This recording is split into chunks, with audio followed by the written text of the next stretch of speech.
서울의 늦은 밤 차가운 빗방울이 도시의 창백한 가로등 아래로 흩날리고 있었다. 한유진은 낡은 우산을 든 채 고층 빌딩의 그림자 속으로 몸을 숨겼다. 그녀의 심장은 빗소리에 맞춰 불규칙하게 뛰었다. 이 임무는 그녀의 마지막이었다. 이 지긋지긋한 그림자 속 삶을 끝낼 수 있는 마지막 기회. 오랫동안 그녀를 억눌러 온 그림자 조직에서 완전히 벗어날 수 있는 유일한 탈출구였다. 그녀의 손에 든 것은 단순한 서류가 아닌 조직의 핵심인 검은 사파이어의 행방에 대한 단서였다. 2년 전 조직 내 갈등으로 인해 사라졌던 이 보석을 되찾는 것이 그녀의 마지막 임무였다. 조직의 최고 간부조차 그 행방을 알지 못했지만 그녀는 우연히 이 보석이 대한민국 최대 기업 중 하나인 경성그룹 이지훈 회장의 개인 소유물로 숨겨져 있다는 사실을 알게 되었다. 이 회장은 겉으로는 세상과 단절된 은둔형 경영자로 알려져 있었다. 심지어 대외적으로는 시력을 잃었다는 소문까지 돌았다.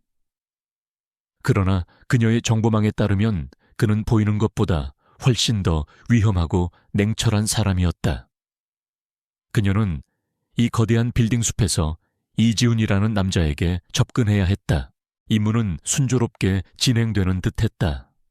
그녀는 경성그룹 본사 건물에 잠입하여 보안 시스템을 무력화하고 보석이 보관되어 있을 것으로 추정되는 회장 집무실로 향했다. 그러나 바로 그때 예상치 못한 상황이 발생했다. 복도 끝에 설치된 고대 유물처럼 생긴 거울이 갑자기 희미한 빛을 내뿜었다. 무언가 잘못되었음을 직감한 그녀는 몸을 피하려 했지만 너무 늦었다. 거울에서 뿜어져 나온 파란 빛이 그녀의 몸을 덮쳤고 동시에 그녀의 몸이 점차 투명해지기 시작했다. 믿을 수 없는 일이었다. 그녀의 몸은 마치 빗방울처럼 희미해져 갔고 이윽고 완전히 사라졌다. 그녀는 공중에 떠 있는 듯한 기이한 감각을 느꼈다.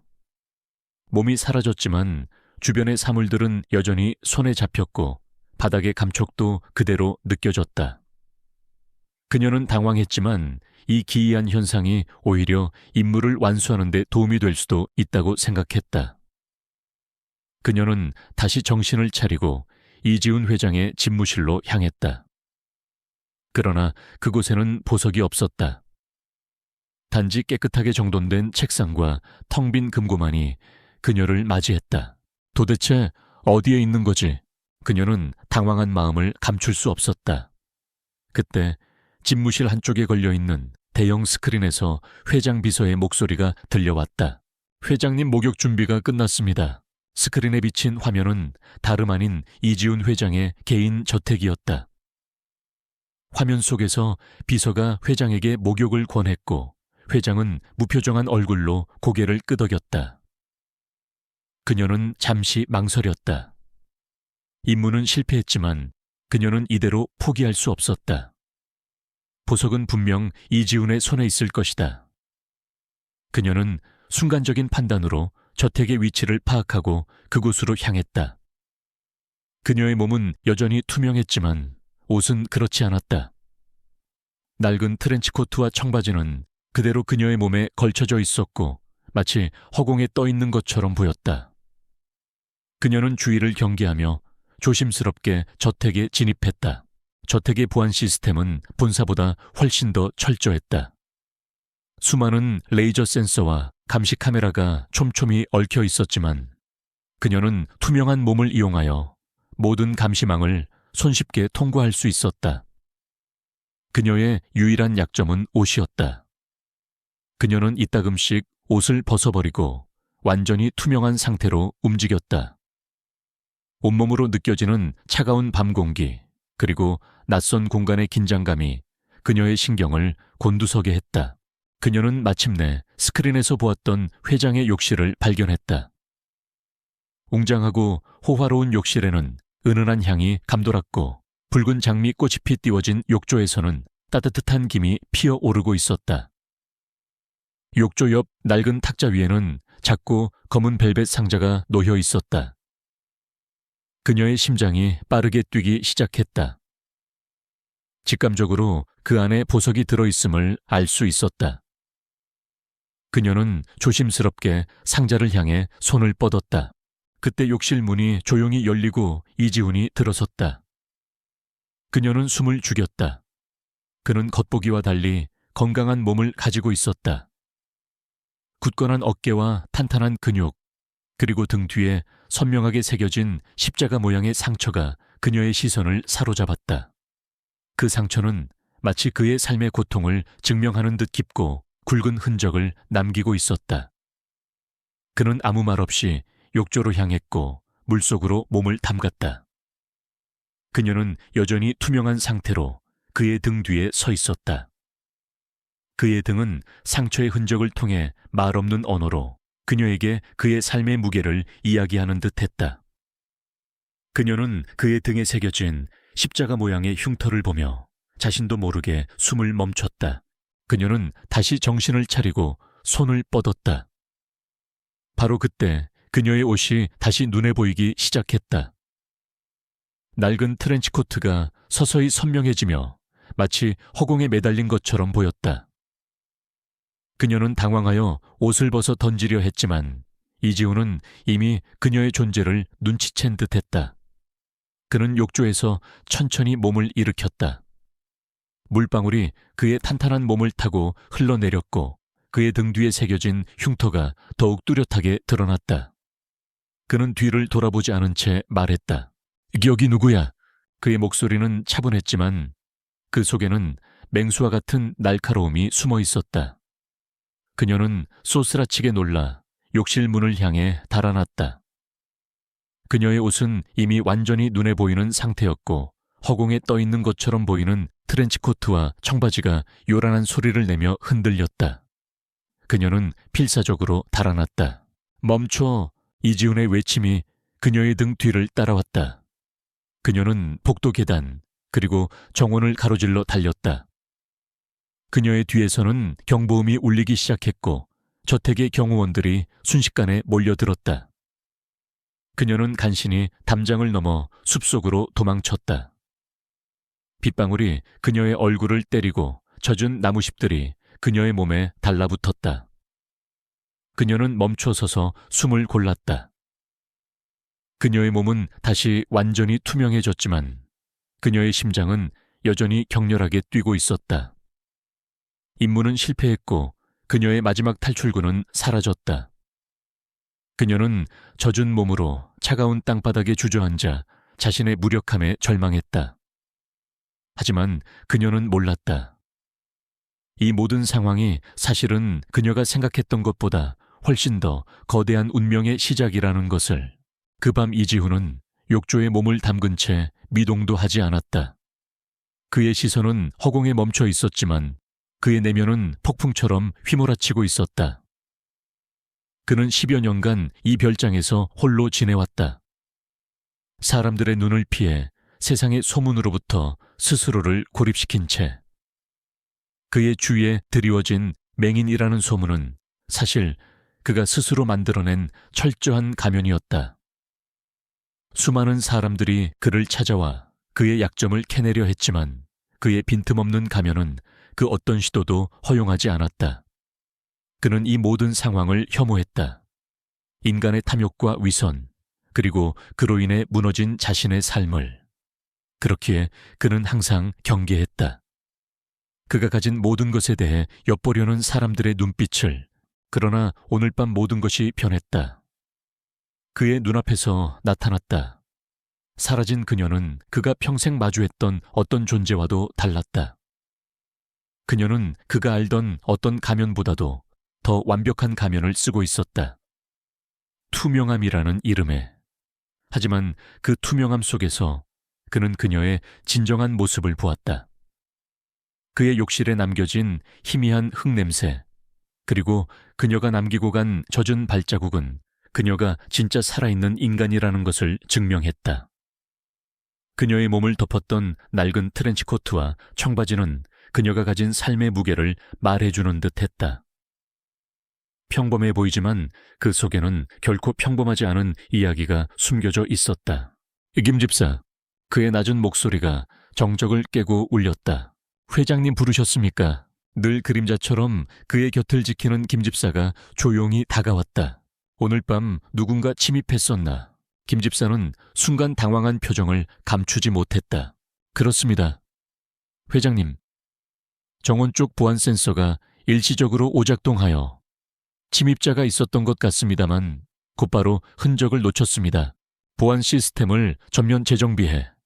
그리고 한 가지 일을 더 시키지. 이지훈의 눈빛은 차갑게 빛났다. 그는 맹인이 아니었다. 오히려 그 반대였다. 그는 인간의 가장 깊은 욕망까지도 꿰뚫어보는 통찰력을 가지고 있었다. 그는 검은 사파이어를 노리고 온 사람이 한둘이 아니라는 것을 알고 있었다. 그러나 그들은 모두 재물이나 권력을 쫓는 욕망에 사로잡힌 사람들이었다. 그들의 눈빛은 너무나도 명확해서 쉽게 예측할 수 있었다. 하지만 그녀는 달랐다. 그녀의 눈빛에는 두려움과 절망, 그리고 강한 목적 의식이 공존하고 있었다. 그는 그녀의 목적이 무엇인지, 그리고 그녀의 투명한 가면 뒤에 어떤 이야기가 숨겨져 있는지 궁금했다. 그는 김 집사에게 조용히 속삭였다. 신문에 대대적으로 광고를 내 경성그룹 이지훈 혼인을 발표하다. 신부에게는 가문의 보석 검은 사파이어를 결혼 예물로 증정한다. 라고. 김 집사의 눈이 놀라움으로 커졌다. 회장님 갑자기 혼인이라니. 그리고 그 귀한 보석을 미끼로 삼으시다니요. 너무 위험합니다. 위험하지. 하지만 그 위험을 감수할 만큼 나는 그 여자를 다시 만나야겠어. 그리고 그녀가 어떤 사람인지 알아내야겠어. 이 세상에 내가 알지 못하는 가면은 없어. 그런데 그녀는 내가 이해할 수 없는 가면을 쓰고 있어. 그는 천천히 몸을 일으켜 목욕 가운을 걸쳤다. 그의 등 뒤에 새겨진 십자가 모양의 흉터는 여전히 뚜렷했다. 그 상처는 단순한 물리적 상처가 아니었다. 그것은 그의 삶의 무게와 고통이 새겨진 흔적이었다. 나는 그녀가 어떤 이유로 그토록 절박하게 그 보석을 원했는지 알아야겠어. 그의 목소리는 차분했지만 그 속에는 깊은 호기심과 함께 알 수 없는 감정이 뒤섞여 있었다. 그는 검은 사파이어가 단순히 보석이 아니라는 것을 알고 있었다. 그것은 그의 가족에게 깊은 상처를 남긴 비극의 시작이었다. 그리고 그는 그녀가 그 비극의 한 조각이 아니길 바랐다. 한편 유진은 실패한 임무로 인해 절망감에 휩싸여 있었다. 조직의 마지막 임무였지만 그녀는 보석을 찾지 못했고 오히려 자신의 존재를 들키고 말았다. 그녀는 자신의 능력이 발현된 이유조차 알 수 없었다. 그녀는 자신이 가진 능력이 축복이 아닌 저주임을 깨달았다. 그녀의 몸은 때때로 통제불능 상태로 투명해졌고 그녀의 의지와는 상관없이 다시 나타났다 사라졌다를 반복했다. 그녀는 이제 어떤 임무도 수행할 수 없게 되었다. 그녀의 삶은 다시 미로 속으로 빠져들었다. 그녀는 삶의 희망을 잃어버렸다. 그녀가 가진 유일한 꿈, 즉 고아원 아이들을 위한 보금자리를 마련하겠다는 꿈은 이제 물거품이 될 위기에 처했다. 그녀는 그 꿈을 이루기 위해 이 모든 것을 견뎌왔다. 고독한 삶을 감수했고 타인의 시선에서 벗어나 그림자 속에서 살아왔다. 하지만 이제 모든 것이 끝났다. 그때 길거리 전광판에 경성그룹 이지훈 회장의 혼인 발표 기사가 대서특필되었다. 세상에 알려지지 않았던 거부 마침내 베일 벗다. 경성그룹 가문의 보석으로 신부 맞이한다. 그녀의 눈은 기사 내용에 멈춰 섰다. 검은 사파이어라는 단어가 그녀의 심장을 다시 뛰게 만들었다. 이지훈 회장은 마치 그녀를 도발이라도 하듯 자신이 가진 모든 것을 공개하며 그녀를 유혹하고 있었다. 그래, 이거였어. 그녀는 희미하게 미소 지었다. 절망의 끝에서 한 줄기 희망을 발견한 사람처럼. 그녀는 이지훈이라는 남자가 어떤 의도로 이런 일을 벌이는지 알 수 없었다. 어쩌면 함정일 수도 있었다. 하지만 그녀에게는 더 이상 선택의 여지가 없었다. 그 보석은 단순히 임무의 목표가 아니었다. 그것은 그녀의 꿈이자 그녀의 삶의 마지막 희망이었다. 그녀는 다시 일어섰다. 몸은 여전히 젖어 있었지만 그녀의 눈빛은 그 어느 때보다 강렬하게 빛나고 있었다. 그녀는 다음날 아침 일찍 경성그룹이 지정한 장소로 향했다. 그녀의 발걸음은 결코 가볍지 않았지만 그 속에는 절박함과 함께 무언가에 대한 기대감이 숨겨져 있었다.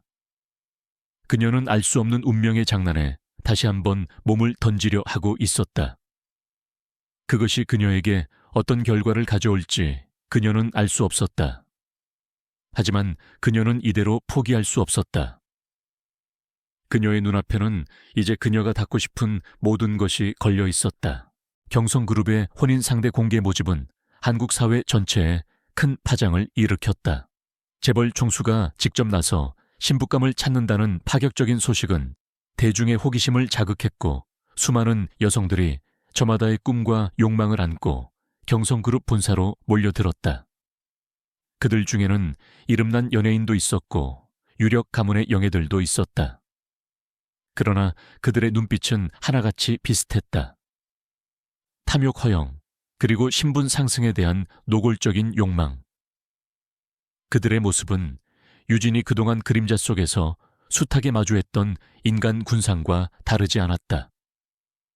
그녀는 그들의 틈바구니에 끼어 초조하게 자신의 차례를 기다렸다. 그녀의 손은 축축했고 심장은 불안정하게 뛰고 있었다. 마침내 그녀의 이름이 불렸다. 이지훈의 비서인 김집사가 그녀를 안내했다. 넓고 고요한 복도를 따라 걷는 동안 유진은 자신의 초라한 모습이 부끄러웠다. 명품으로 휘감은 다른 여성들과 달리 그녀는 낡고 평범한 옷차림이었다. 그러나 그녀는 이내 정신을 차렸다. 그녀는 그들처럼 재물을 탐하러 온 것이 아니었다. 그녀는 그저 자신의 마지막 희망을 붙잡으러 온 것이었다. 그녀가 들어선 방은 단순했지만 압도적인 분위기를 풍겼다. 창문으로 들어오는 햇살은 방 안의 모든 것을 선명하게 비추었고 그 가운데 이지훈이 앉아 있었다. 그는 검은색 정장 차림으로 아무런 표정도 읽을 수 없는 얼굴로 앉아 있었다. 소문대로 그의 눈은 먼 곳을 응시하는 듯 초점이 없었다. 그러나 유진은 그가 그녀의 모든 것을 꿰뚫어 보고 있음을 본능적으로 느꼈다. 그의 존재는 마치 차가운 얼음 조각 같았지만 그에게서 뿜어져 나오는 묘한 긴장감은 그녀의 심장을 옥죄어 왔다. 안녕하세요, 이지훈 회장님. 한유진입니다. 그녀의 목소리는 미세하게 떨렸지만 최대한 침착함을 유지하려 애썼다. 이지훈은 아무런 대답도 하지 않았다. 대신 그의 옆에 서 있던 김집사가 서류철 하나를 건넸다. 이것은 혼전 계약서입니다. 회장님의 결혼 조건들이 명시되어 있습니다. 꼼꼼히 읽어보시고 동의하시면 서명하시면 됩니다. 유진은 서류철을 받아들었다. 두꺼운 서류철의 표지에는 이 가문의 혼인조항이라는 제목이 선명하게 박혀 있었다. 그녀는 서류를 넘기기 시작했다. 첫 페이지부터 충격적인 내용이 이어졌다. 조항 432 제1항 이 가문의 며느리는 남편을 지존으로 섬기며 가문의 덕목을 지키고 남편의 일에 간섭하지 않으며 모든 명령에 복종해야 한다. 모든 재산은 남편에게 귀속되며 소비와 사교 활동은 사전 승인을 받아야 한다. 조항 577b 제6항 안에는 정기적으로 연락처 목록을 남편에게 제출해야 하며 승인되지 않은 연락처는 모두 차단된다. 거부할 경우 모든 연락처가 삭제될 수 있다. 조항 600 제1항 안에는 결혼 후 친가와의 관계를 단절해야 한다. 부모는 요양원으로 보내지고 형제자매는 추방되며 다른 친척들은 존재하지 않는 것으로 간주한다. 유진의 손이 미세하게 떨렸다. 이것은 혼인계약서가 아니라 한 사람의 영혼을 짓밟는 노예계약서나 다름없었다. 다른 조항들도 마찬가지였다. 남편의 외도는 허용되지만 아내는 순결을 지켜야 한다는 내용, 모든 신체적 정신적 자유가 남편의 통제에 놓인다는 내용 등이 빽빽하게 적혀 있었다. 그녀는 얼굴이 붉게 달아올랐다. 이 모든 조항들은 그녀의 자존심을 짓밟고 있었다. 그녀는 자리에서 일어나 소리치고 싶었다. 이게 무슨 말도 안 되는 소리야 라고. 그때 그녀의 귓가에 이지훈의 목소리가 들려왔다. 받아들일 수 없으면 지금 나가도 좋습니다. 당신에게는 마지막 기회입니다. 그의 목소리는 차가웠다. 마치 그녀의 망설임을 비웃기라도 하는 듯. 그의 눈은 여전히 초점이 없었지만 그녀는 그가 자신의 모든 동요를 지켜보고 있음을 알 수 있었다. 그는 그녀가 어떤 선택을 할지, 그리고 그 선택의 이유가 무엇인지 알고 싶어 하는 것 같았다. 유진은 깊은 숨을 들이쉬었다. 그녀는 이 순간 자신의 삶의 가장 깊은 곳에 숨겨져 있던 꿈을 떠올렸다. 어린 시절 비 오는 날이면 지붕이 새는 고아원에서 춥고 배고픔에 떨던 기억. 그녀는 그 기억을 잊지 않았다. 그녀는 그 아이들에게 따뜻한 보금자리를 만들어주고 싶었다. 그 꿈을 위해 그녀는 모든 것을 포기했다. 그리고 이제 그 꿈을 이루기 위해 마지막 남은 자존심마저 버려야 하는 순간이 온 것이었다. 그녀의 눈에는 미세한 물기가 고였다. 그녀는 떨리는 손으로 서류철을 내려놓고 펜을 들었다. 이 계약서에 동의합니다. 그녀는 목소리가 떨리지 않도록 온 힘을 다해 말했다. 이지훈은 여전히 아무런 표정도 짓지 않았다. 그러나 그의 입가에 희미한 미소가 스치는 것을 유진은 놓치지 않았다. 그것은 승리의 미소가 아니었다. 그것은 마치 흥미로운 장난감을 발견한 아이의 미소 같았다. 당신은 도둑인가? 그의 갑작스러운 질문에 유진은 심장이 멎는 듯한 충격을 받았다. 네, 이런 조건을 아무렇지도 않게 받아들이는 사람은 오직 한 부류뿐이거든. 자신의 목표를 위해서라면 무엇이든 포기할 수 있는 사람. 당신은 검은 사파이어를 훔치러 온 그 사람인가? 이지훈은 더 이상 맹인이 아니었다. 그의 눈은 깊은 어둠 속에서도 빛을 발하며 그녀의 영혼까지 꿰뚫어 보는 듯했다. 유진은 순간적으로 모든 것을 잃어버린 듯한 기분을 느꼈다. 모든 위장과 노력이 한순간에 무너져 내린 듯했다. 그녀는 그를 속이려 했지만 그는 이미 모든 것을 알고 있었다. 저는 그냥 회장님을 오랫동안 존경해 왔습니다. 그저 회장님 곁에서 평생을 보내고 싶었을 뿐입니다. 그녀는 진심이 담기지 않은 뻔한 거짓말을 내뱉었다. 이지훈은 그녀의 말을 듣고 희미하게 웃었다. 그것은 차가운 웃음이었다. 좋아. 당신 한유진. 당신은 나의 신부가 될 자격을 증명했어. 내가 궁금한 건 과연 당신의 진심이 어디까지인지야. 그리고 당신 뒤에 있는 그림자는 누구인지. 나는 당신이 내 앞에서 무너지는 것을 기다리고 있지. 그의 말은 예고편과도 같았다. 앞으로 그녀의 삶이 결코 순탄하지 않을 것이라는 것을. 그는 그녀를 사랑하지 않았다. 그는 그녀를 흥미로운 장난감으로 여겼고 그녀가 가진 비밀을 파헤치고 싶어 했다. 유진은 서명된 계약서를 움켜쥐었다. 그녀는 그가 파놓은 거대한 함정 속으로 제 발로 걸어 들어온 것이었다. 그러나 그녀는 후회하지 않았다. 그녀는 이 싸움에서 이겨야만 했다. 그녀의 모든 것이 이 결혼에 걸려 있었다. 한유진의 결혼식은 철저히 비공개로 진행되었다. 미디어에는 신부의 얼굴은 물론 신상에 대한 어떠한 정보도 공개되지 않았다. 그녀는 그저 경성그룹 이지훈 회장의 새로운 신부로만 세상에 알려졌다. 결혼식이 끝난 후 그녀는 이지훈의 개인 저택으로 들어섰다. 웅장한 외관과는 달리 저택 내부는 고요하고 차가운 기운이 감돌았다. 마치 거대한 박물관처럼 모든 것이 완벽하게 제자리를 지키고 있었지만 따뜻한 온기라곤 찾아볼 수 없었다. 안녕 새언니.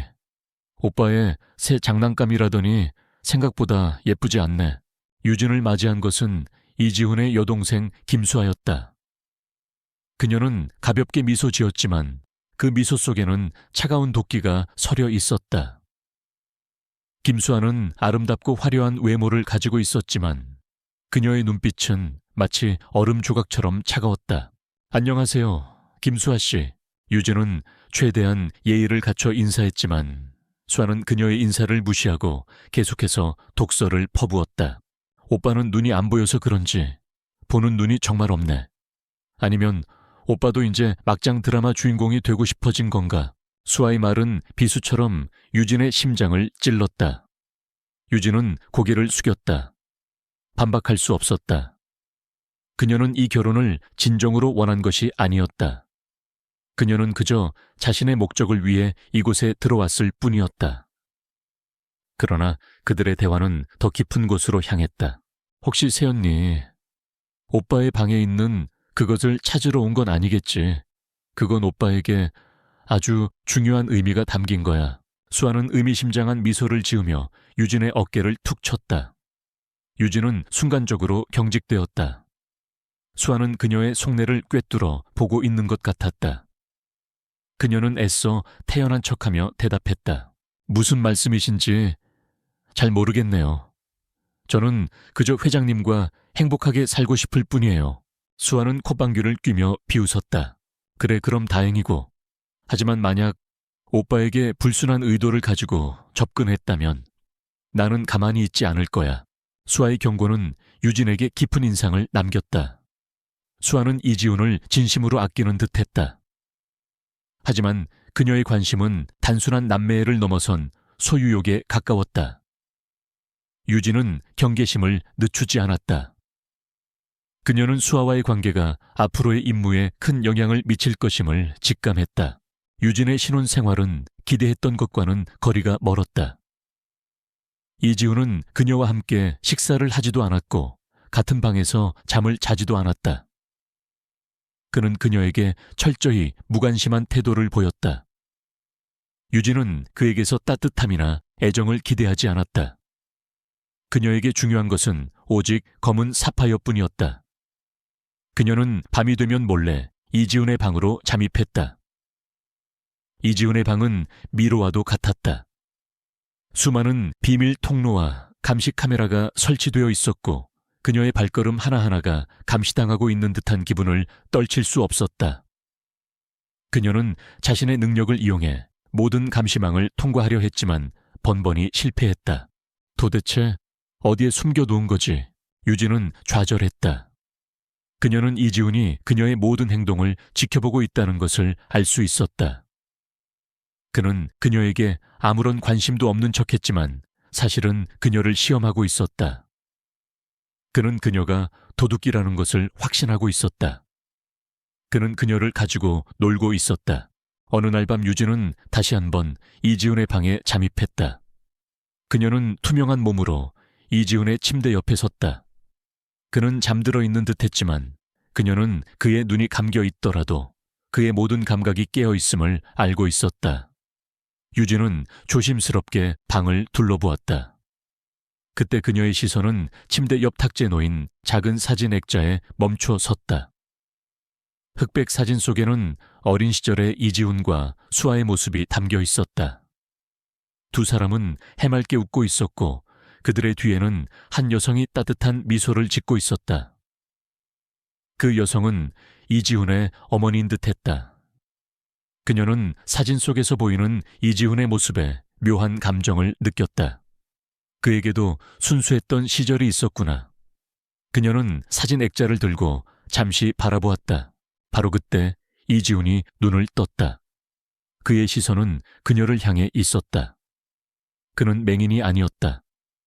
그의 눈은 깊은 어둠 속에서도 빛을 발하며 그녀의 존재를 꿰뚫어 보고 있었다. 유진은 소스라치게 놀라 사진 액자를 놓쳤고 액자는 바닥에 떨어져 깨지고 말았다. 유진은 당황하여 사과했다. 죄송해요, 회장님. 제가 실수로. 이지훈은 그녀의 사과를 무시했다. 그는 조용히 침대에서 일어났다. 네가 여기서 뭘 하고 있는지 나는 이미 알고 있어. 그의 목소리는 차갑고 단호했다. 유진은 아무런 대답도 할 수 없었다. 그녀는 이미 들통난 상황이었다. 이지우는 그녀에게 다가왔다. 그의 손은 그녀의 손에 닿았다. 그는 그녀의 손에 남아있는 사진 액자의 파편을 발견했다. 그의 표정은 순간적으로 굳어졌다. 그는 아무 말 없이 그녀를 바라보았다. 그의 눈에는 분노와 함께 알 수 없는 감정이 뒤섞여 있었다. 니오, 내 어머니의 사진을 왜? 그의 목소리는 미세하게 떨렸다. 유진은 그의 눈에서 처음으로 인간적인 감정을 보았다. 분노, 슬픔, 그리고 그리움. 그녀는 그의 감정에 동요했다. 그녀는 그에게서 따뜻한 온기를 느낄 수 있었다. 그는 그녀가 생각했던 것만큼 차가운 사람이 아니었다. 그는 단지 깊은 상처를 가진 사람이었다. 유진은 고개를 들었다. 그녀의 눈에는 미안함과 연민이 가득했다. 그녀는 그에게 진심으로 사과했다. 죄송해요, 회장님. 정말 죄송합니다. 그녀의 사과에 이지우는 아무런 대답도 하지 않았다. 그는 그저 그녀의 손을 잡고 그녀의 눈을 응시했다. 그는 그녀의 진심을 느낄 수 있었다. 그녀의 눈빛에는 다른 사람들이 가진 탐욕이나 허영이 없었다. 그저 깊은 슬픔만이 존재했다. 그는 그녀를 이해하기 시작했다. 그녀는 단지 도둑이 아니었다. 그녀는 상처받은 영혼이었다. 새로운 일상이 시작되었다. 유진은 더 이상 이지훈의 방에 몰래 침입하지 않았다. 대신 그녀는 매일 아침 그와 함께 아침 식사를 했다. 이지훈은 여전히 말이 없었고 그의 눈은 여전히 초점이 없는 것처럼 보였다. 그러나 유진은 그가 그녀의 모든 것을 관찰하고 있음을 알고 있었다. 그녀는 그의 앞에서 더 이상 가면을 쓰지 않았다. 그녀는 평범한 한유진 과거를 숨긴 채 살아가는 한 여자일 뿐이었다. 이지훈은 그녀의 평범함에 흥미를 느꼈다. 다른 여자들은 모두 그에게 자신들의 매력을 어필하려 애썼지만 유진은 달랐다. 그녀는 아무것도 바라지 않는 것처럼 행동했다. 그녀는 그저 조용히 밥을 먹고 가끔씩 고아원에서 있었던 일들을 혼잣말처럼 중얼거렸다. 그녀의 이야기 속에는 화려한 삶에 대한 욕망 대신 어린 시절의 추억과 따뜻한 사람들에 대한 그리움이 담겨 있었다. 이지훈은 그녀의 이야기를 들으며 그녀가 왜 그토록 검은 사파이어를 원하는지 조금씩 이해하기 시작했다. 그것은 단순한 보석이 아니었다. 그것은 그녀의 꿈이자 그녀의 희망이었다. 그러나 평화로운 시간은 오래가지 않았다.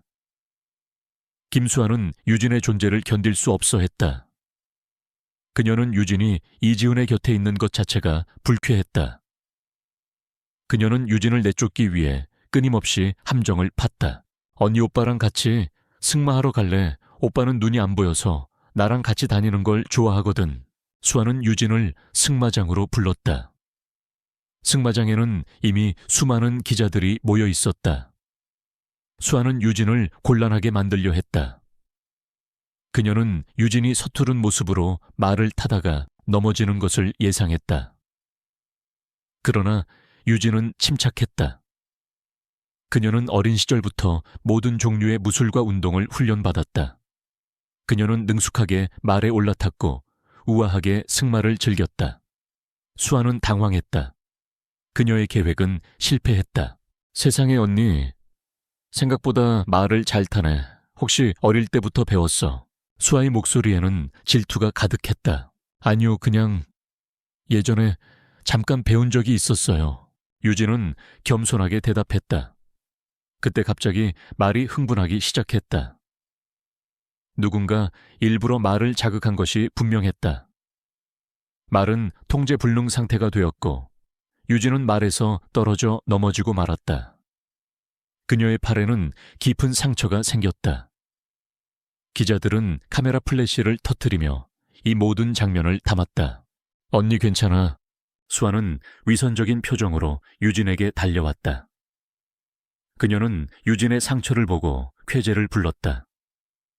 이 모든 것이 그녀의 계획대로 진행되고 있었다. 괜찮아요. 그냥 좀 넘어진 것뿐이에요. 유진은 피를 흘리면서도 애써 미소 지었다. 그때 이지훈이 달려왔다. 그는 유진의 상처를 보고 표정이 굳었다. 이게 무슨 짓이야. 그의 차가운 목소리에 수아는 당황했다. 오빠, 내가 그런 게 아니야.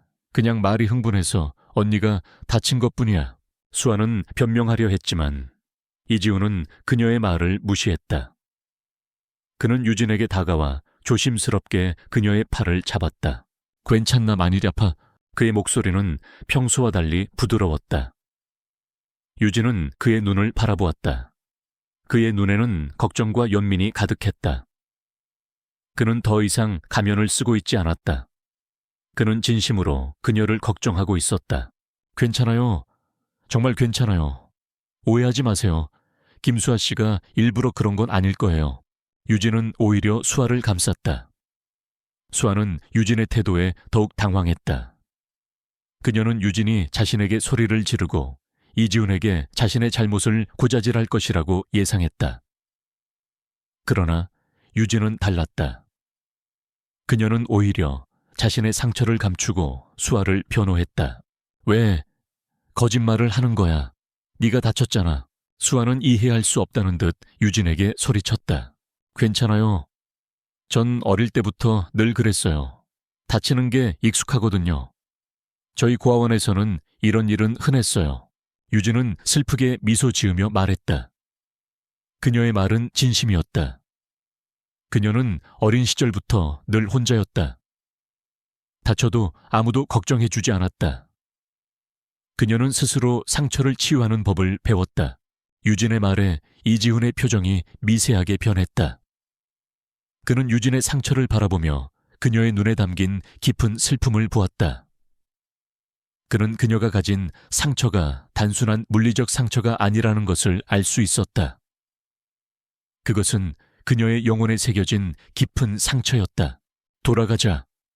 당신은 치료를 받아야 해. 이지훈은 유진을 일으켜 세우고 그녀의 어깨를 감싸 안았다. 그의 품은 따뜻했다. 유진은 그의 품에 안겨 처음으로 안전하다는 기분을 느꼈다. 그녀는 그가 더 이상 그녀를 장난감으로 여기지 않는다는 것을 알 수 있었다. 그는 그녀를 사람으로 보고 있었다. 수아는 뒤에서 이 모든 장면을 지켜보며 분노에 휩싸였다. 그녀의 계획은 완전히 실패했다. 유진은 그녀의 예상과는 달리 스스로를 비난하는 대신 오히려 그녀를 감쌌다. 유진의 태도는 수아의 마음을 더욱 불편하게 만들었다. 수아는 유진이 어떤 사람인지 혼란스러워졌다. 그녀는 유진이 악마 같은 존재라고 생각했지만 유진의 행동은 오히려 그녀를 더욱 순수하게 만들었다.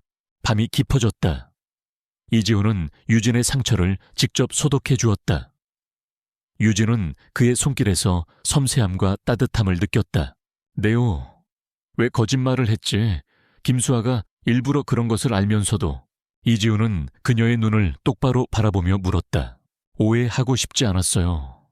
그리고 제가 다친 것은 김수아 씨의 잘못이 아니니까요. 제 잘못이죠. 제가 몸을 잘 가누지 못해서. 유진은 거짓말을 했다.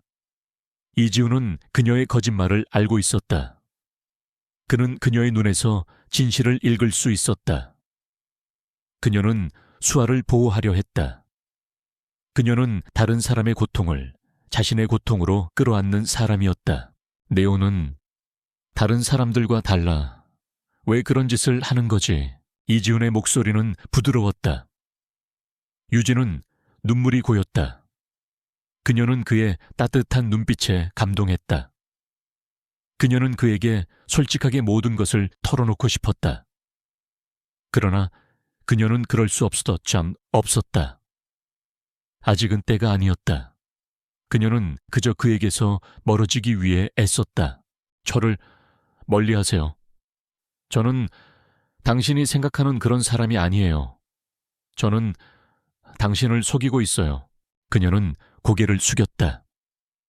이지훈은 그녀의 고백에 조용히 미소 지었다. 알고 있어. 하지만 나는 네가 어떤 사람인지 알고 싶어.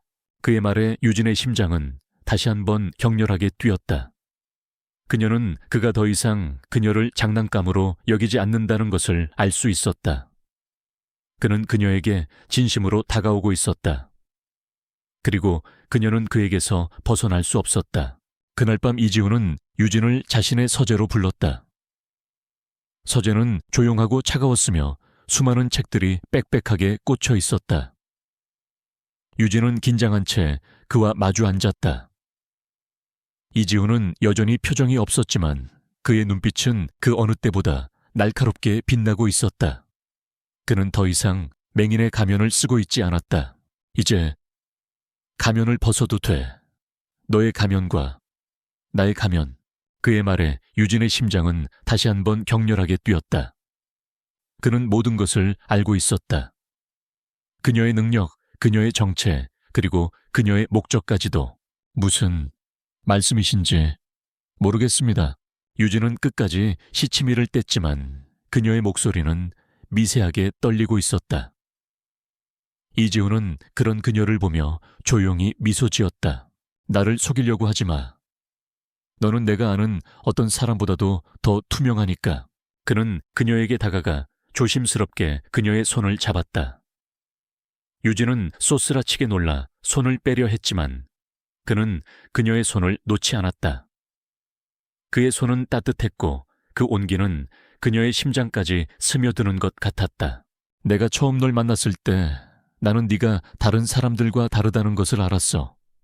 탐욕이나 욕망이 아닌 다른 무언가를 쫓고 있었지. 나는 그것이 무엇인지 궁금했어. 그래서 널 다시 찾았고 이 결혼을 계획했지. 그의 고백에 유진은 아무런 대답도 할 수 없었다. 모든 것이 그의 계획이었다. 그는 그녀를 함정으로 끌어들였고 그녀는 그 함정에 제 발로 걸어 들어왔다. 나는 너를 시험했어. 네가 어떤 사람인지 알고 싶었거든. 그리고 나는 네가 내가 생각했던 것보다 훨씬 더 좋은 사람이라는 것을 알게 됐어. 그는 그녀의 머리카락을 부드럽게 쓰다듬었다. 그의 손길은 따뜻했고 그 따뜻함은 그녀의 심장을 녹이는 것 같았다. 나는 너의 능력을 알고 있어.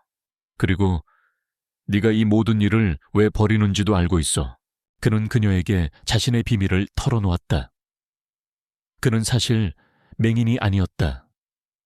그는 이 모든 세월 동안 스스로를 세상으로부터 고립시키며 살아왔다. 그의 어머니가 세상을 떠난 후 그는 사람들의 탐욕과 위선에 질려버렸다. 그는 자신의 마음을 닫고 세상과의 모든 소통을 단절했다. 그의 삶은 마치 거대한 감옥과도 같았다. 나는 검은 사파이어가 내 어머니를 죽였다고 믿어. 그 보석을 얻으려던 누군가에 의해 내 어머니는 돌아가셨지. 나는 그 사건 이후로 사람을 믿지 않게 됐어. 모두가 내게 다가오는 이유는 내가 가진 것들을 빼앗기 위함이라고 생각했지. 그의 목소리는 슬픔과 고통으로 가득 차 있었다. 유진은 그의 눈에서 깊은 상처를 보았다. 그는 그녀가 생각했던 것만큼 차가운 사람이 아니었다. 그는 단지 사랑하는 사람을 잃은 슬픔에 잠겨 사는 외로운 남자였다. 나는 너를 믿고 싶어. 네가 검은 사파이어를 가져가려는 이유가 탐욕 때문이 아니라는 것을. 이지훈의 눈빛은 흔들리고 있었다. 그의 눈은 그녀에게 진실을 요구하고 있었다. 유진은 더 이상 거짓말을 할 수 없었다. 그녀는 그에게 자신의 모든 것을 털어놓았다. 어린 시절 고아원에서 겪었던 가난과 고통, 그리고 그녀가 가진 유일한 꿈에 대해. 저는 검은 사파이어를 팔아서 고아원을 짓고 싶었어요. 저처럼 외로운 아이들에게 따뜻한 보금자리를 만들어주고 싶었어요. 그게 제가 가진 유일한 꿈이에요. 그녀의 고백에 이지훈은 조용히 미소 지었다. 그것은 차가운 미소가 아니었다. 그것은 진심으로 그녀를 이해하고 공감하는 미소였다. 그래, 이제야 알겠군. 너는 나를 닮았어. 우리 모두 상처를 가진 사람들이니까. 그는 그녀에게 자신의 손을 내밀었다. 이제 나를 믿어. 나는 너를 돕겠어. 네 꿈을 이룰 수 있도록. 유진은 그의 손을 잡았다. 그의 손은 따뜻했고 그녀의 손을 굳게 잡았다. 그 순간 그들의 관계는 완전히 변했다. 더 이상 함정이나 거짓이 아닌 진실과 믿음을 바탕으로 한 새로운 관계가 시작된 것이었다. 그들은 서로의 상처를 보듬어주고 서로의 꿈을 응원하며 함께 앞으로 나아가기로 했다. 그들은 이제 동맹이었다. 그녀는 그의 과거의 상처를 치유해주고 그는 그녀의 미래의 꿈을 실현해주기로 했다. 그들의 관계는 단순한 사랑을 넘어선 깊은 우정과 신뢰를 바탕으로 한 것이었다. 그러나 그들의 관계가 깊어질수록 김수아의 질투는 더욱 커져갔다. 그녀는 유진의 존재를 견딜 수 없어 했다. 그녀는 유진을 불순한 존재로 여겼고 유진을 내쫓기 위해 더욱 위험한 계획을 세우기 시작했다. 이지훈은 김수아가 유진을 해치려 할 것을 직감했다. 그는 김수아를 경계했다. 그는 김수아가 가진 복잡한 감정들을 알고 있었다. 그녀는 그를 사랑했지만 동시에 그가 가진 모든 것을 소유하려 했다. 그녀의 사랑은 집착과 소유욕으로 변질되어 있었다. 그는 김수아를 멀리했다. 그는 그녀가 자신을 해치려 할 것이라는 것을 알고 있었다. 수아는 위험해. 조심해. 이지훈은 유진에게 경고했다. 유진은 그의 경고에 고개를 끄덕였다. 그녀는 김수아가 어떤 사람인지 알 수 있었다. 그녀는 김수아의 눈에서 질투와 분노를 보았다. 그들은 이제 새로운 적과 마주하게 되었다. 그 적은 바로 이지훈의 가장 가까운 사람이었다. 그들은 이 싸움에서 이겨야만 했다. 그들의 미래를 위해서 그리고 그들의 꿈을 위해서. 그들의 관계가 깊어질수록 이지훈은 유진에게 자신의 가장 깊은 비밀들을 털어놓았다. 유진은 그의 이야기를 들으며 검은 사파이어와 이지훈 가문의 비극적인 과거가 어떻게 얽혀 있는지 알게 되었다. 그것은 단순한 보석의 이야기가 아니라 탐욕과 배신이 낳은 한 가족의 파멸에 대한 이야기였다. 어머니는 검은 사파이어를 지키려다 돌아가셨어. 그녀는 그 보석이 단순한 재물이 아니라고 믿으셨지. 그것은 우리 가문의 명예이자 영혼이라고. 이지훈은 고통스러운 표정으로 말했다. 그는 어린 시절 자신의 눈앞에서 어머니가 싸늘하게 식어가는 것을 보아야 했다. 그는 어머니가 왜 돌아가셨는지 알 수 없었다. 다만 그 모든 비극의 중심에 검은 사파이어가 있었다는 것을 알고 있었다. 그는 그 사건 이후로 사람을 믿지 않게 되었다. 그는 자신의 마음을 닫았고 세상으로부터 스스로를 고립시켰다. 그의 맹인이라는 가면은 그가 자신을 보호하기 위해 만들어낸 방패였던 것이다. 그래서 맹인 행세를 하신 거군요. 유진은 그의 아픔에 깊이 공감했다. 그녀 또한 어린 시절 자신의 능력이 발현된 후로부터 사람들에게서 도망치고 숨어 살아야 했다. 그녀는 사람들로부터 괴물이라 불렸고 그녀의 존재는 늘 위협으로 여겨졌다. 그녀는 이지훈의 상처를 보며 자신의 상처를 보는 것 같았다. 그들은 서로 다른 방식으로 고통받았지만 그들의 고통은 뿌리가 같았다. 사람들의 오해와 편견, 그리고 세상의 냉정함.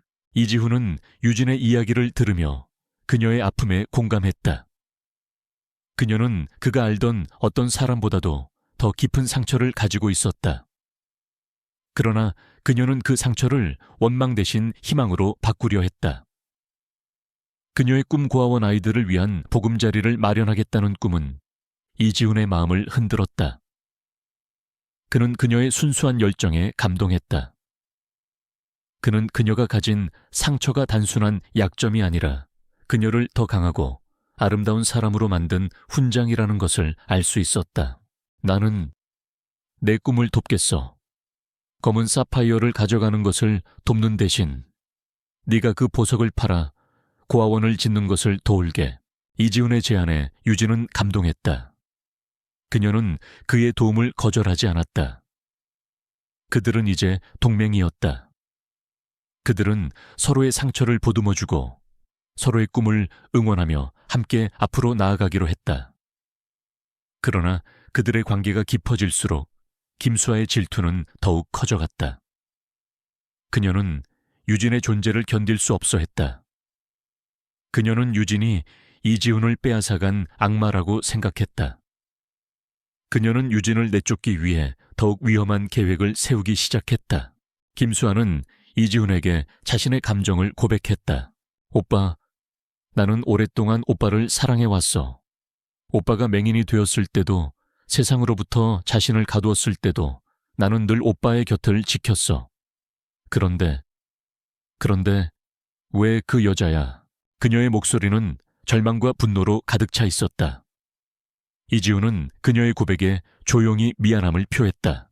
수아, 네오는 나에게 소중한 동생이야. 그 이상도 그 이하도 아니야. 나는 너를 가족으로 생각했지. 이지훈의 말에 수아는 눈물을 흘렸다. 그녀의 눈물은 진심이었다. 그러나 그 눈물 속에는 깊은 증오가 숨겨져 있었다.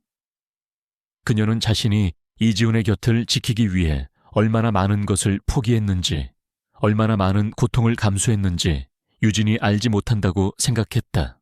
그녀는 유진이 이지훈의 삶에 끼어들어 모든 것을 망치고 있다고 생각했다. 나는 그 여자를 내쫓을 거야. 무슨 수를 써서라도 오빠를 되찾을 거야. 수아는 유진에게 경고했다. 유진은 그녀의 경고에 흔들리지 않았다. 그녀는 수아의 눈에서 깊은 슬픔을 보았다.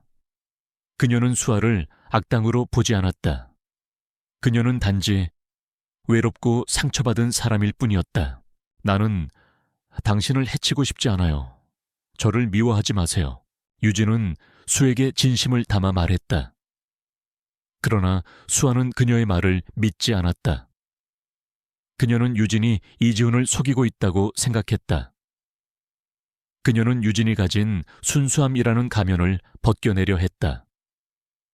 그녀는 유진을 파멸시키기 위해 자신의 가장 위험한 계획을 실행하기로 결정했다. 한편 유진은 자신의 능력을 통제하는 법을 배우기 시작했다. 이지훈은 그녀를 도왔다. 그는 그녀의 능력을 괴물이 아닌 축복으로 보았다. 그는 그녀에게 자신의 마음을 열었고 그녀는 그의 아픔을 이해했다. 그들의 관계는 단순한 사랑을 넘어선 깊은 신뢰와 이해를 바탕으로 한 것이었다. 그들은 함께 서로의 상처를 치유해 나갔다. 그러나 그들의 평화로운 시간은 오래가지 않았다. 김수아는 자신의 계획을 실행하기 위해 과거 이지훈의 어머니를 죽음으로 몰고 갔던 인물과 손을 잡았다. 그들은 검은 사파이어를 훔치기 위해 그리고 유진을 파멸시키기 위해 거대한 함정을 파기 시작했다. 그 함정은 유진과 이지훈의 모든 것을 앗아갈 수도 있는 위험한 것이었다. 그들은 이제 새로운 적과 마주하게 되었다. 그 적은 바로 이지훈의 가장 가까운 사람이었다. 그들은 이 싸움에서 이겨야만 했다. 그들의 미래를 위해서 그리고 그들의 꿈을 위해서 김수아는 자신의 계획을 실행에 옮기기 위해 과거 이지훈의 어머니를 죽음으로 몰고 간 인물인 박 회장을 찾아갔다. 박 회장은 경성그룹의 오랜 경쟁자였고 이지훈에게 깊은 원한을 품고 있었다. 그는 검은 사파이어를 손에 넣는 것에 집착하고 있었고 그 보석을 얻기 위해 수십 년간 암흑에서 활동해왔다. 이지훈을 무너뜨리고 그 보석을 제 손에 넣게 도와주십시오. 제가 원하는 것은 오직 한유진을 제거하는 것뿐입니다. 수아는 박 회장에게 자신의 계획을 털어놓았다. 그녀는 유진을 납치한 뒤 모든 죄를 그녀에게 뒤집어 씌우고 마치 유진이 검은 사파이어를 훔치려다 들통난 것처럼 보이게 만들려 했다. 그녀의 계획은 완벽해 보였다. 그녀는 유진의 명예를 실추시키고 이지훈의 마음을 돌려놓을 수 있을 것이라고 믿었다. 좋아, 그 여자 한유진, 아주 흥미로운 여자더군. 하지만 내가 도와주는 대신 내게 검은 사파이어를 넘겨야 할 거야. 박 회장은 수아의 제안을 받아들였다. 그는 유진을 납치하고 그녀의 정체를 세상에 폭로할 계획을 세웠다. 그는 이지훈이 유진의 비밀을 알고 있다는 것을 꿈에도 생각하지 못했다. 한편 이지훈은 김수아의 계획을 직감적으로 눈치챘다. 그는 유진에게 경고했다. 수아는 위험해. 그녀가 널 해치려 할 거야. 오늘 밤 절대로 혼자 돌아다니지 마. 유진은 이지훈의 경고에 고개를 끄덕였다. 그녀는 김수아가 어떤 일을 꾸미고 있는지 알 수 없었지만 그녀의 눈에서 깊은 증오를 보았다. 그녀는 김수아가 어떤 일이라도 벌릴 수 있을 것이라고 생각했다. 그날 저녁 유진은 혼자서 집 근처 공원을 산책하고 있었다. 그녀는 이지훈의 경고를 무시한 것이 아니었다. 그녀는 오히려 김수아의 계획을 역이용하려 했다. 그녀는 김수아가 자신을 납치하려 할 것이라고 예상했고, 그녀는 그 기회를 이용해 김수아의 뒤에 숨어있는 진짜 배후를 찾아내려 했다. 그녀는 이지훈에게 자신의 계획을 털어놓았다. 이지훈은 그녀의 계획에 반대했지만 유진은 자신의 의지를 굽히지 않았다. 회장님, 저는 더 이상 도망치지 않을 거예요. 제가 가진 능력으로 모든 것을 해결할 거예요. 유진의 눈빛은 강렬하게 빛났다. 이지훈은 그녀의 의지를 꺾을 수 없었다. 그는 그녀를 믿기로 했다. 그는 그녀의 뒤에서 그녀를 보호하기 위해 모든 준비를 마쳤다. 밤이 깊어졌다. 유진은 공원 벤치에 앉아 있었다. 그때 그녀의 뒤에서 정체불명의 남자들이 나타났다. 그들은 그녀를 향해 달려왔다. 유진은 쏘스라치게 놀라 달아나려 했지만 그들은 그녀를 덮쳤다. 그들은 그녀의 입을 틀어막고 그녀의 몸을 거칠게 묶었다. 네가 한유진이냐, 이지훈 회장 부인. 그들의 목소리는 낮고 거칠었다. 유진은 고개를 끄덕였다. 그녀는 그들에게서 묘한 기운을 느꼈다. 그들은 단순한 납치범들이 아니었다. 그들의 눈빛은 살기로 가득 차 있었다. 그들은 그녀를 끌고 낡은 창고로 향했다. 그들은 그녀를 의자에 묶고 그녀의 눈을 가렸다. 걱정하지 마. 너의 몸에 손댈 생각은 없어. 우리는 그냥 시키는 대로 할 뿐이니까. 그들은 유진을 조롱했다. 그들의 말은 그녀의 심장을 옥죄어 왔다.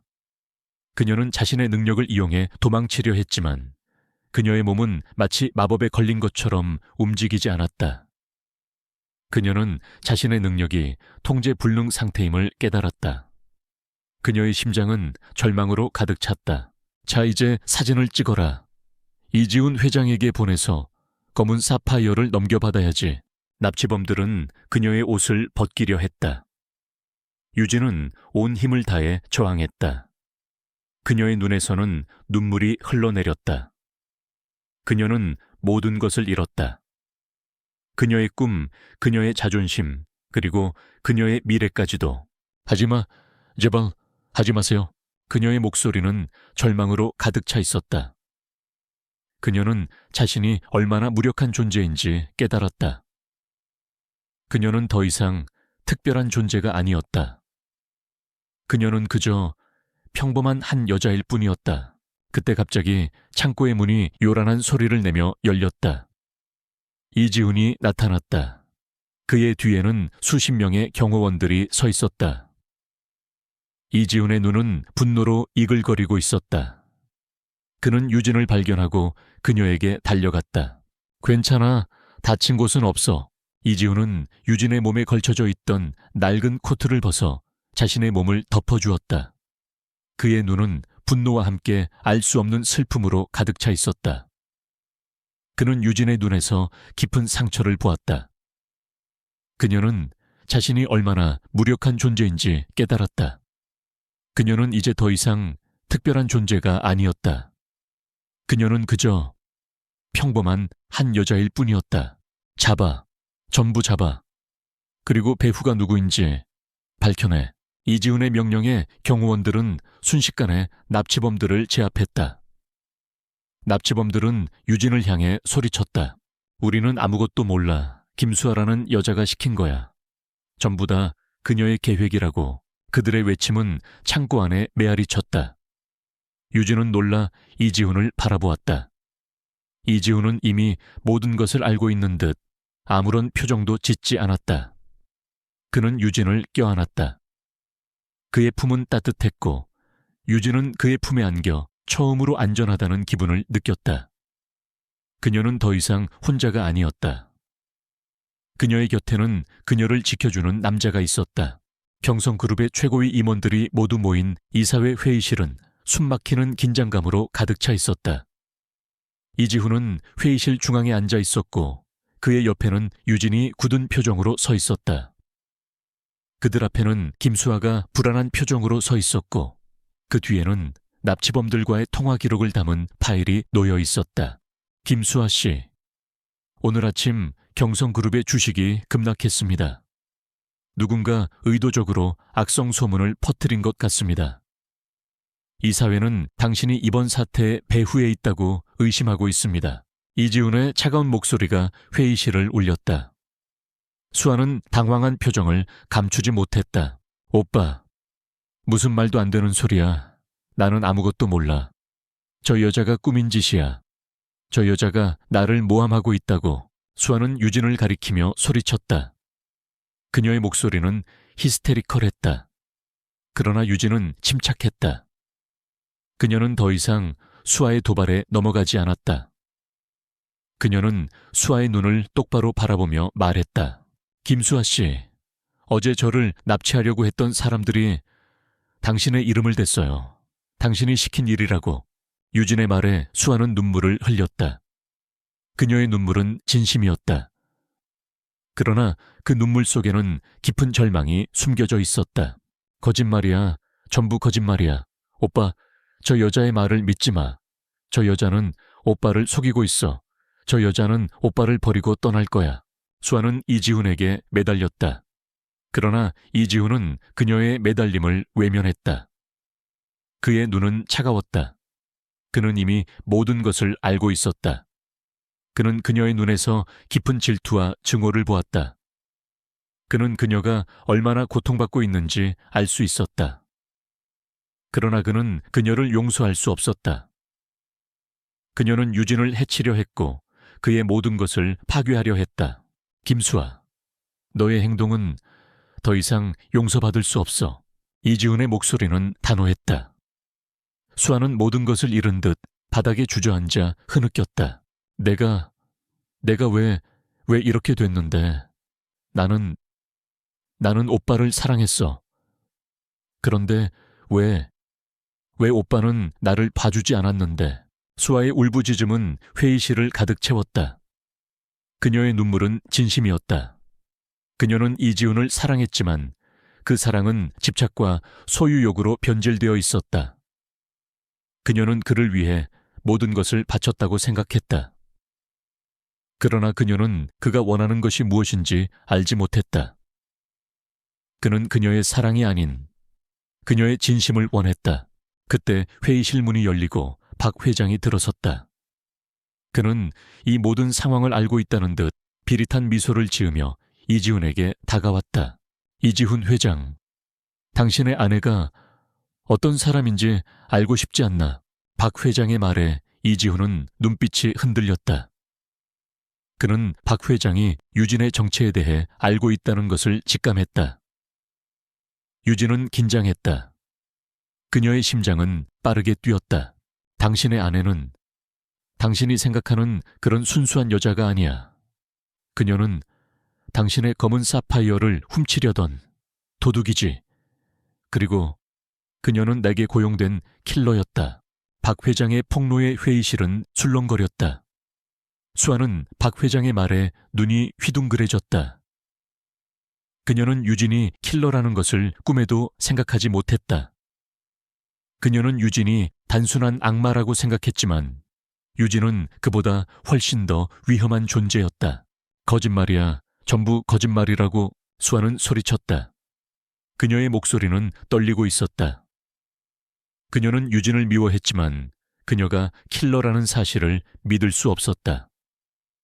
그녀는 유진의 순수한 눈빛에서 거짓을 찾을 수 없었다. 거짓말이 아니야. 나는 이지훈 회장에게 모든 것을 털어놓았어. 내 정체와 내 목적까지도. 유진의 고백에 박 회장은 당황했다. 그는 유진이 이지훈에게 모든 것을 털어놓을 것이라고 예상하지 못했다. 그의 계획은 완전히 무너져 내렸다. 맞아. 유진은 내게 모든 것을 털어놓았어. 그리고 나는 그녀의 진심을 믿어. 그녀는 너희들과는 달라. 너희들은 탐욕과 욕망에 눈이 멀었지만 유진은 오직 자신의 꿈을 위해 모든 것을 포기했지. 이지훈은 박 회장을 노려보며 말했다. 그의 목소리는 분노로 가득 차 있었다. 그는 박 회장이 자신의 어머니를 죽음으로 몰고 간 장본인이라는 것을 직감했다. 네오, 내 어머니를 죽였지. 검은 사파이어를 얻기 위해 내 어머니를 죽였어. 이지훈의 외침에 박 회장은 당황했다. 그는 모든 것이 들통났다는 것을 알았다. 그는 도망치려 했지만 이지훈의 경호원들에게 붙잡히고 말았다.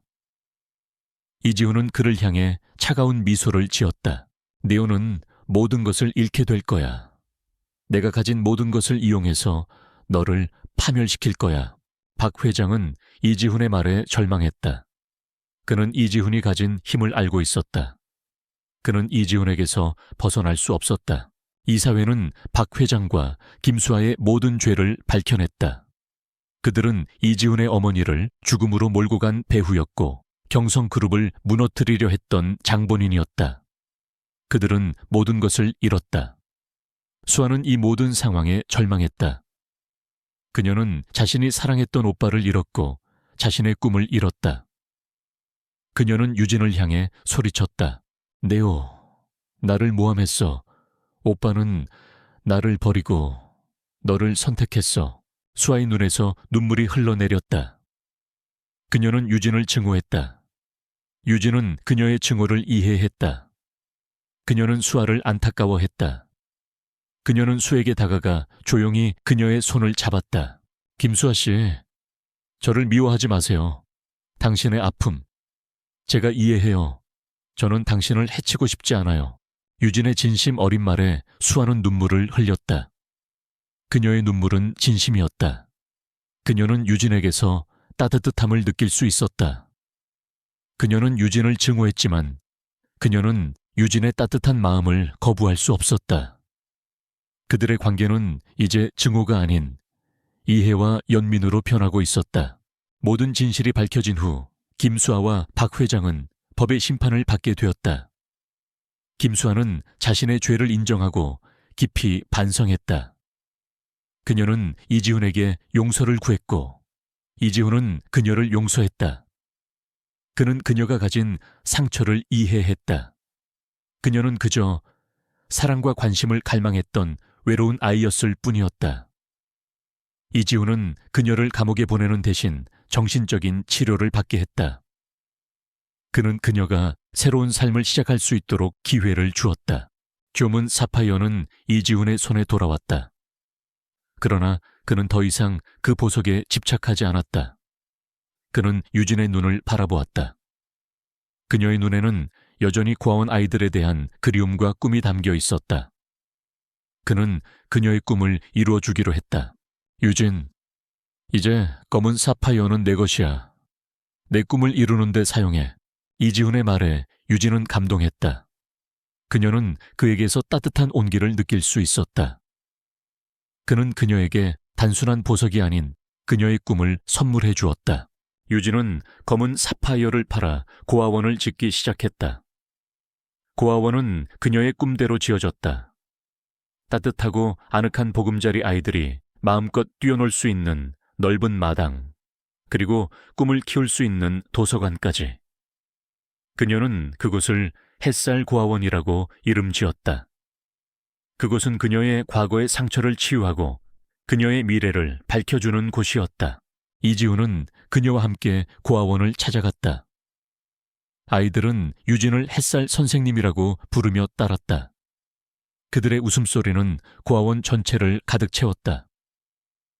유진은 아이들의 웃음소리를 들으며 그녀의 마음속 깊은 곳에 숨겨져 있던 상처들이 치유되는 것을 느꼈다. 그녀는 이제 더 이상 도둑이나 킬러가 아니었다. 그녀는 그저 아이들에게 따뜻한 보금자리를 만들어준 선생님이었다. 이지훈은 유진의 행복한 모습을 보며 미소 지었다. 그의 눈에는 더 이상 차가운 기운이 없었다. 그의 눈은 따뜻했고 그의 미소는 진심이었다. 그는 유진에게 다가가 조용히 그녀의 손을 잡았다. 유진, 나를 떠나지 마. 나는 너 없이는 살 수 없을 것 같아. 그의 고백에 유진은 눈물을 흘렸다. 그녀는 그를 사랑했다. 그녀는 그와 함께하고 싶었다. 그녀는 그의 손을 잡고 그의 눈을 바라보며 말했다. 회장님, 저를 사랑해 주셔서 감사합니다. 저도 회장님을 사랑해요. 그들의 사랑은 단순한 감정을 넘어선 깊은 신뢰와 이해를 바탕으로 한 것이었다. 그들은 서로의 상처를 보듬어주고 서로의 꿈을 응원하며 함께 앞으로 나아가기로 했다. 그들은 이제 부부였다. 그들은 서로의 삶의 가장 깊은 곳에 있는 상처를 치유해주고 서로에게 새로운 삶을 선물해 주었다. 그들의 결혼은 세상에 알려지지 않았다. 그들은 그저 평범한 부부처럼 살았다. 그들은 함께 고아원을 운영하고 아이들에게 사랑을 베풀었다. 그들의 삶은 화려하지 않았지만 그 어느 때보다 따뜻하고 행복했다. 그들의 이야기는 여기서 끝이 난다. 그들은 비록 어두운 과거를 가졌지만 그들은 그 과거를 이겨내고 새로운 삶을 시작했다. 그들의 삶은 마치 한 편의 영화와도 같았다.